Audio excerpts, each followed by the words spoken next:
আজি ভাৰতীয় জনতা পাৰ্টিৰ সমূহ কাৰ্যকৰ্তাৰ হৈ অসমবাসী ৰাইজক বহাগ বিহুৰ বহুত শুভেচ্ছা জনাইছোঁ।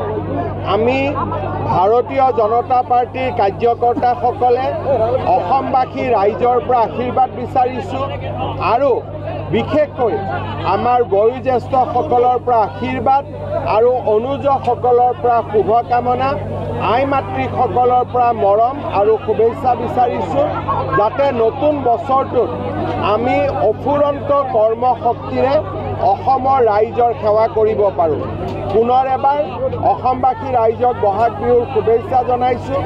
আজি বহাগ বিহুৰ পহিলা দিনটোতেই ৰাজ্যিক সভাপতি দিলীপ শইকীয়া ডাঙৰীয়া, আমাৰ প্ৰভাৰী হৰীশ দ্বিবেদী আৰু মোৰ নলবাৰীত অহাৰ সৌভাগ্য হ'ল। বাঁহজানি মণ্ডলৰ নতুন কাৰ্যালয়ৰ এটাৰ শুভ উদ্বোধন হ'ল। জয়ন্ত মল্ল বৰুৱা ডাঙৰীয়া নলবাৰী জিলা বিজেপিয়ে নিৰ্মাণ কৰি উলিয়াইছিলে। মই আজিৰ দিনটোত এটা সুন্দৰ কাম কৰিবলৈ পাই সঁচাকৈয়ে গৰ্বিত আৰু আনন্দিত অনুভৱ কৰিছোঁ। বিহুত পৰিকল্পনা এইটোৱেই যে আমাৰ অসমবাসী ৰাইজৰ হৈ ভগৱানৰ ওচৰত আশীৰ্বাদ বিচৰা আৰু তাৰ লগে লগে এই বহাগে যাতে বহাগৰ আনন্দতে যাতে অসমে শান্তি আৰু প্ৰগতিৰ ৰাস্তাৰে খোজ কাঢ়ে, তাৰ বাবে পৰম পিতাৰ ওচৰত আশীৰ্বাদ বিচাৰোঁ। বিহুগীত মই শুনাম বাৰু, আজি এতিয়া নালাগে, কাপোৰটো ভাল পিন্ধি থকা নাই, পিছত গাই দিম।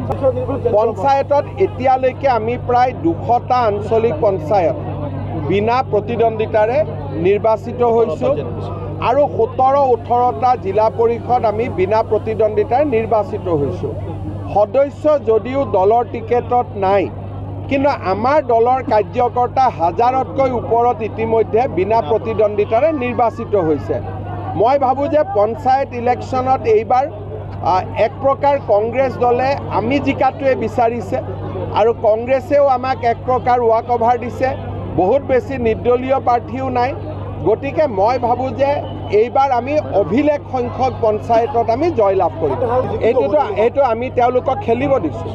যিহেতু বিজেপিৰে প্ৰতিদ্বন্দ্বী কংগ্ৰেছ নহয়, বিজেপিৰ ভিতৰতে, গতিকে আমি টিকট দিয়া নাই। ৱাৰ্ড মেম্বাৰ 2-3জন খেলক, খালি এটা খেলুৱৈ সুলভ মনোভাৱেৰে খেলিব লাগে, ইজনে সিজনক সমালোচনা কৰিব নালাগে, এটা যাতে সুন্দৰ উৎসৱমুখৰ পৰিৱেশত তেওঁলোকে ইলেকশ্যনটো খেলি দিয়ে। ছেমি ফাইনেল নে কোৱাৰ্টাৰ ফাইনেলটো নাজানো। ইয়াৰ পিছত BTRৰ ইলেকশ্যনো আছে, মিচিং ইলেকশ্যনো আছে, আমাৰ সোণোৱাল কছাৰীৰ ইলেকশ্যন আছে। গতিকে কোনটো ছেমি ফাইনেল কোৱাৰ্টাৰ ফাইনেল কোৱা টান, কিন্তু যিয়ে নহওক কোৱাৰ্টাৰ ফাইনেল হ'লেও আমি জিকিম, ছেমি ফাইনেলতো আমি জিকিম, ফাইনেলতো জিকিম, শেষৰ ফালে দিব।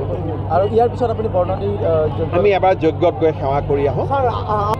চাওক, মই আমছুৱে হওক, অসমৰ যিসকলে ৱাকফ আইনখনক বিৰোধিতা কৰিব বিচাৰে, মই এটা কথাই ক'ম যে উচ্চতম ন্যায়ালয়ত ইয়াৰ গোচৰ চলিছে। কাৰোবাৰ কিবা পক্ষ ৰাখিব আছে, উচ্চতম ন্যায়ালয়ত ৰাখক, কথাটো তাতে ভালকৈ আলোচনা হ'ব।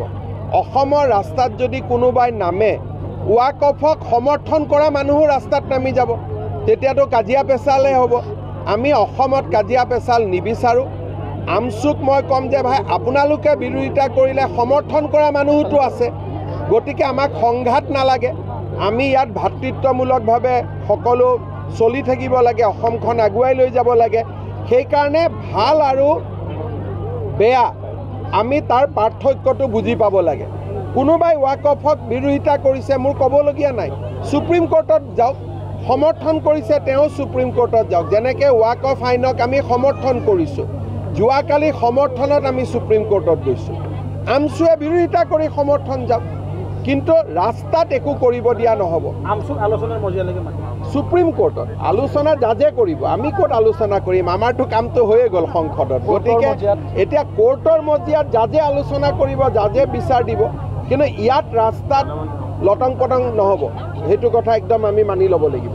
যিকোনো খবৰৰ বাবে যোগাযোগ কৰক 7099017330 লগতে 7099017110 নম্বৰত।